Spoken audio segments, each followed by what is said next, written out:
The Pacific Crest Trail stretched endlessly ahead, winding through towering pines, craggy ridges, and desolate expanses of wilderness. It was supposed to be a journey of self-discovery, healing, and adventure, but for 4 different hikers, Rachel, Mark, Ethan, and Lisa, the trail would offer something much darker, something that would follow them long after they stepped off the dirt path and returned to so-called normal life. Rachel had taken time off from her demanding job in Seattle after a messy breakup. She needed space, solitude, and a challenge. The PCT offered all 3. She started from the southern terminus near Campo with a brand new backpack and a heart heavy with emotion. She hiked for weeks in the dry southern stretch of California, gradually growing leaner, stronger, more self-reliant.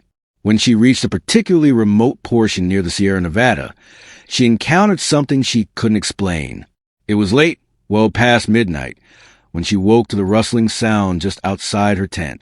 At first, she thought it might be a bear, so she stayed completely still, trying to listen for huffing or heavy footfalls.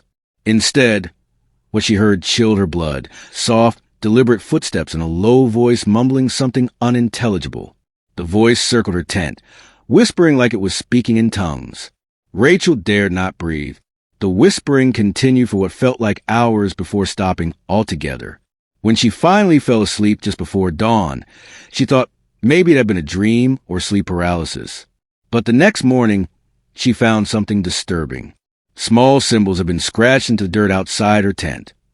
Perfect circles with lines connecting through the middle, almost like a child's drawing of an eye. That day, she passed several other hikers and asked if anyone had seen or heard anything strange the night before. No one had. One hiker, an older man named Dave, looked at the symbol she photographed and muttered, "Trail spirits," then refused to elaborate. Rachel never heard the whispers again, but she didn't sleep well for the remainder of her hike. She finished the trail, but said she never felt completely alone after that night. Mark had been hiking the northern portion of the PCT in Washington State, a former forest firefighter.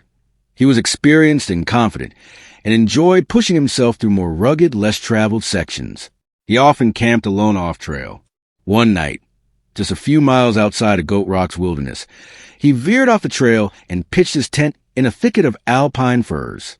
As the sun dipped below the horizon and the cold settled in, Mark sat outside his tent boiling water and enjoying the silence. It was then he noticed movement on the ridge about 300 yards away. At first, it looked like another hiker, standing still. But the figure didn't move, didn't shift weight, didn't raise an arm in greeting. Just stood. Mark waved. No reaction. He decided to ignore it. But later that night, long after the fire died and he retreated to his tent, he heard something walking through the woods. It wasn't just footsteps. It was a sound of breathing, ragged and shallow. The sound stopped just outside his tent, and then there was a scraping noise, like fingers dragging across the tent fabric. Mark burst out with his flashlight and knife, but no one was there. He circled the tent for a long time, finding only a few oddly spaced footprints, barefoot, wide, almost like they belonged to someone crawling on all fours. The next morning, he packed up and moved quickly back to the trail, making excellent time through the next few sections. But each time he stopped for the night, he would find strange rocks stacked outside his tent, always 3 stones, small, medium, and large. He finished his hike early and vowed never to sleep alone in that part of Washington again. Ethan was a friendly guy from Oregon who loved through hiking. He joined the trail near Crater Lake and had been making a video diary of his experience for a YouTube channel. One entry, which was never posted, was recorded in a shaky, frightened voice in the dark. In the video, Ethan explains that something has been following him for 2 nights, something he only glimpses at the edges of the trail. "It doesn't walk like a person," he whispers, "more like a shadow crawling along the trees. I thought I saw red eyes last night. Maybe I'm just tired." In his final video entry, he looks haggard, unshaven, and afraid. "I lost the trail," he says.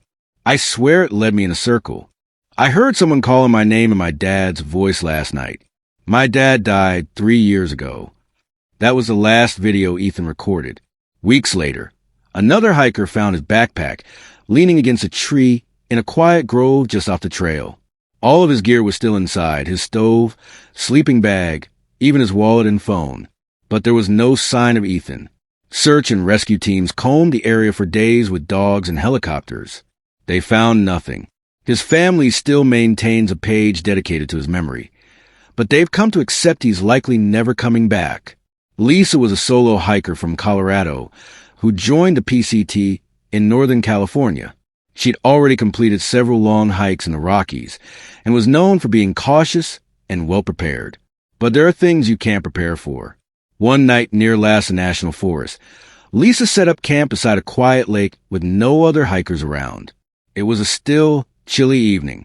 She journaled, ate dinner, and turned in early. Around 2 a.m., she woke up needing to use the bathroom. As she stepped out of her tent, the first thing she noticed was how silent everything was. No crickets, no owls, no wind. The silence was oppressive. She moved toward the edge of the woods with her headlamp on, careful to watch her footing. That's when she saw something crouched near the base of a tree. Her beam caught it just for a second, a pale, humanoid figure with long limbs, hunched low like it was ready to spring. It turned its head toward her, but didn't have a face. Just smooth, pale skin stretched over where eyes, nose, and mouth should be. She ran back to her tent and zipped herself inside, clutching her bare spray and knife, shaking. The thing never approached her tent, but she heard rustling and clicking sounds all around the campsite for hours. At dawn, she packed up and hiked out without eating. She later told a ranger what she'd seen. The ranger quietly asked if it looked like it had skin over its face. Lisa said yes. The ranger just nodded and said, "You're not the first to say that." She never went back to that section of trail. These stories aren't passed around campfires often. The PCT is about community, nature, resilience, but for some, it becomes something else entirely. It becomes a place where reality frays at the edges, and the rules of civilization no longer apply. Not everyone believes these tales. Some write them off as exhaustion, dehydration, or the overactive imaginations of people who spent too long alone in the wild. But the people who experience them, they're not so sure. They remember the silence, the whispers, the things that didn't walk quite right. And they remember the sense that something ancient, something watching, lives out there beyond the trail markers and topographical maps. Something that doesn't like to be seen. So the next time you step onto the Pacific Crest Trail, whether it's for a day hike or a full-through hike, remember to respect the trail, not just the terrain, not just the weather, but whatever else might be out there, just past the reach of your flashlight.